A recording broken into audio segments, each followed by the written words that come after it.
मैं डॉक्टर हरीशचंद्र सहआचार्य हिंदी राजकीय महाविद्यालय सांगनेर। प्रिय विद्यार्थियों, आपको पूर्व में प्रथम प्रश्न पत्र आदिकाल और भक्तिकाल के पदों की व्याख्या, महत्वपूर्ण पदों की व्याख्या बताई गई थी। अब द्वितीय प्रश्न पत्र कहानी है, उनमें विभिन्न प्रकार की कहानी है, वो अब आपको बताया जाएगा। प्रिय विद्यार्थियों, कहानी नाम आते ही आपके दिमाग में, आपके मस्तिष्क में ये चीज आती है कि ये क्या है।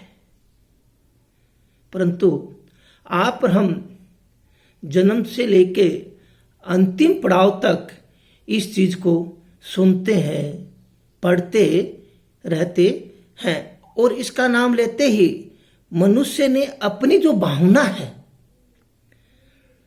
संवेदना है, संवेग जो है, उसकी अभिव्यक्त करने की जो क्षमता है वो है। और ये क्या है कि मनुष्य अपने आवश्यकता अनुसार उसको आगे बढ़ाता रहता है। और क्योंकि कहानी एक मनोरंजन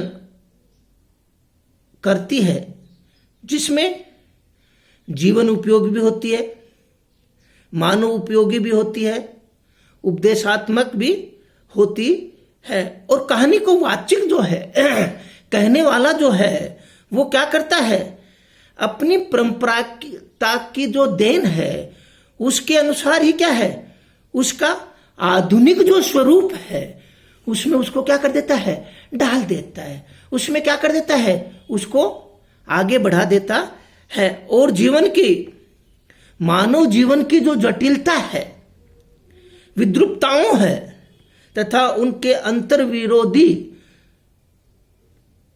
को व्यक्त करने की सशक्त साहित्यिक रूप है। इसीलिए आज यह एक लोकप्रिय विधा के रूप में मानी जाती है। और कहानी का नाम लेते ही आप क्या करते हैं, शीघ्र ही क्या कर देते हैं, इंग्लिश जो है, स्टोरी जो है, उसका क्या करते हैं, अनुसरण करते हैं, उसी की ओर क्या करते हैं, ध्यान करते हैं। और कहानी के अनेक रूप मिलते हैं। काल्पनिक तत्व से मुक्त कथा कहानी का ही रूप है, जिसे साहित्य दर्पणाकार के गद्य काव्य का प्रभेद किया जाता है।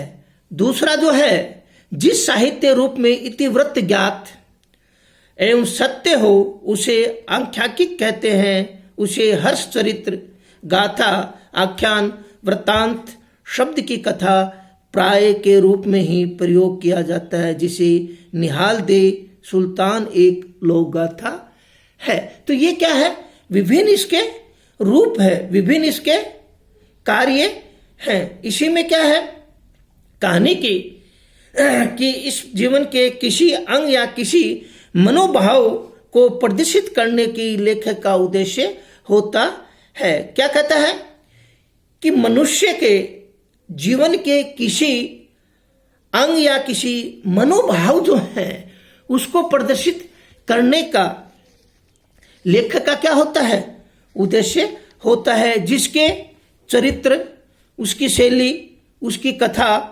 विनाश सब उसी एक भाव में क्या हो जाती है, पुष्ट कर देता है। सभी क्या हो जाते हैं, उसमें मिल जाते, उसी में क्या हो जाते हैं, समाहित हो जाते हैं। इसी के लिए एडगर एलन पो ने कहानी को ऐसी रचना माना है जिसमें एक केंद्रीय वस्तु हो, जो एक बैठक में पढ़ी जा सके, जो मौलिक हो, जो उत्तेजित या प्रभावित करने का क्षमता से युक्त हो, और जिसमें प्रभावन्ती कई विशेषता हो। देखिए क्या कहता है कि मौलिक भी होनी चाहिए, उत्तेजित या प्रभावित करने वाली भी होनी चाहिए, और क्षमता से युक्त भी हो और जिसमें प्रभावान्वित विशेषता उसमें हो, तो ही क्या है, कौन कहता है, एडगर एलन कहता है।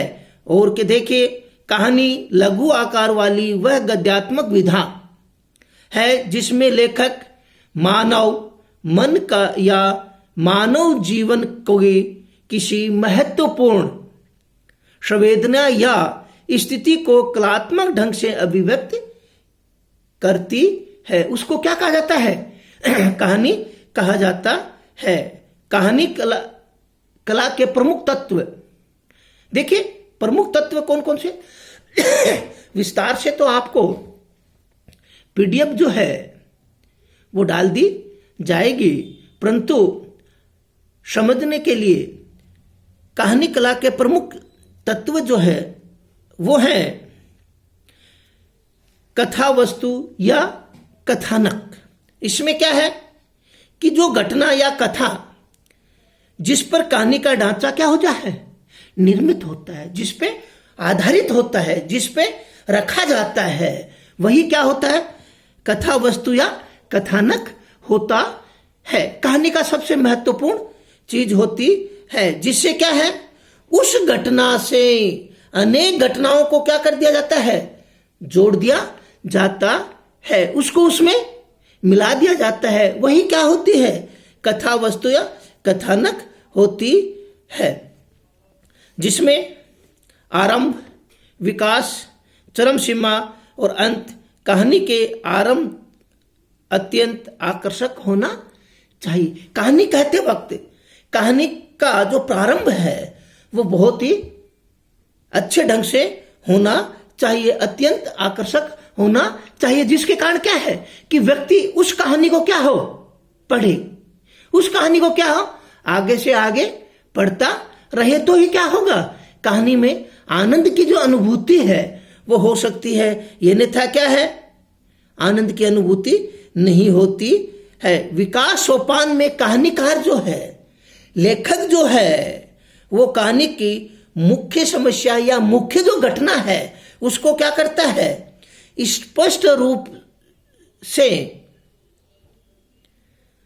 स्पष्ट करता है, जिसके कारण क्या है, संघर्ष की क्या हो, उत्पत्ति हो। स्पष्ट उसको नहीं करता है तो उसको व्यक्ति क्या है, समझ नहीं सकता है, व्यक्ति क्या है, उसको स्पष्ट रूप से नहीं देख सकता है, उस स्पष्ट रूप से उसके लिए संघर्ष नहीं कर सकता है। तो ही क्या है कि कहानी क्या होनी चाहिए, कहानीकार के रूप में स्पष्ट होनी चाहिए, जिससे क्या हो, संघर्ष किया जा सके। और देखे, और उसी संघर्ष के कारण ही उसकी क्या हो सकती है, उत्पत्ति हो सकती है, उसका जन्म हो सकता है।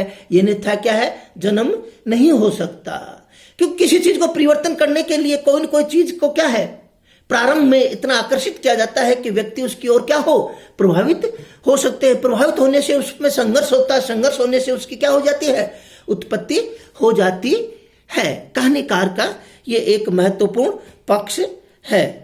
और चरम सीमा का सोपान है, जहां कहानी जो है वो क्या है, संवेदना किसकी, पाठक को प्रेषित हो जाती है। पाठक कहानी की समस्या से अभिभूत हो जाता है, अंत में कहानी से प्रेषित होने वाला परिणाम निहित होता है, वही उसका क्या होता है, परिणाम होता है, उसी का क्या होता है, संघर्ष का जो अंतिम जो पड़ाव है, परिणाम जो है वो निकलता है, उसी से क्या होती है, उत्पत्ति होती है। ये तो क्या था, पहला कहानी के प्रमुख तत्व कथा एवं कथानक था। दूसरा है पात्र या चरित्र चित्रण। ये सबसे महत्वपूर्ण होता है, क्योंकि जब तक क्या होता है, उस कथा वस्तु या कथानक का चरित्र जो है, पात्र जो है महत्वपूर्ण नहीं होते हैं, तो कहानी का क्या है, आगे बढ़ना असंभव हो जाता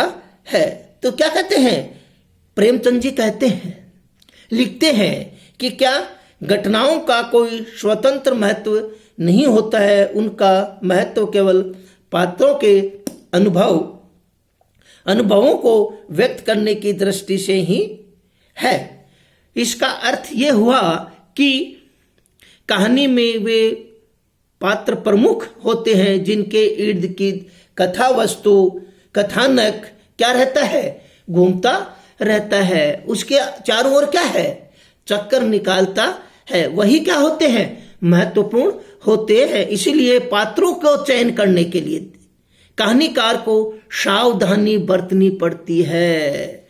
किसके, पात्रों को चयन करने के लिए कहानीकार को क्या है, महत्वपूर्ण योगदान होता है। सावधानी पूर्वक उसका क्या किया जाता है, चयन किया जाता है, तो ही क्या है कि वो कहानी आगे बढ़ सकती है। वही कथानक जो है, कथा वस्तु जो है, वो पात्रों के क्या होती है, चारों ओर इर्द गिर्द घूमती रहती है।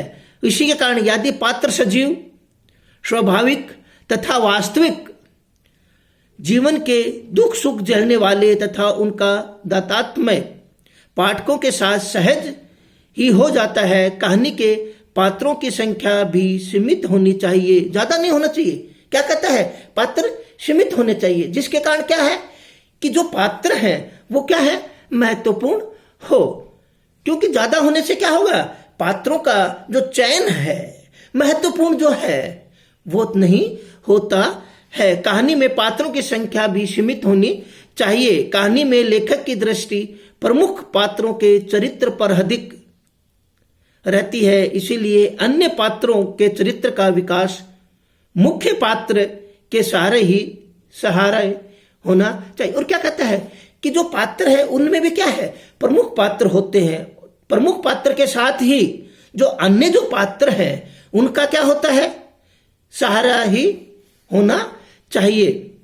जो भी पात्र कहानी में आते हैं उनका व्यक्तित्व को पूरी गरिमा, क्योंकि जब तक क्या है उसकी गरिमा के अनुसार उसको उस कहानी में प्रस्तुत नहीं किया जाता है, तो क्या होता है कि वो आगे नहीं बढ़ सकता। उस कहानी का जो आनंद है, कहानी का जो महत्व है, वो नहीं होता है। इसीलिए उनकी भावना को पूरी तरह से अभिव्यक्ति मिलनी चाहिए, तो ही क्या है, पात्र या चरित्र चित्रण होता है। ये नेता क्या है कि वो नहीं होता है। अगला जो है, प्रथम जो था कथा वस्तु कथानक, दूसरा था पात्र चरित्र, तीसरा है संवाद और कथोपकथन। तीसरा जो है वो आपको कल बताया जाएगा। ये प्रश्न पत्र में टिप्पणी के रूप में या प्रश्न के रूप में आपको पूछा जाता है। कहानी के तत्वों के अनुसार कहानी का महत्व स्पष्ट कीजिए, इस प्रकार से आपको प्रश्न पूछा जाता है। जय हिंद, जय भारत।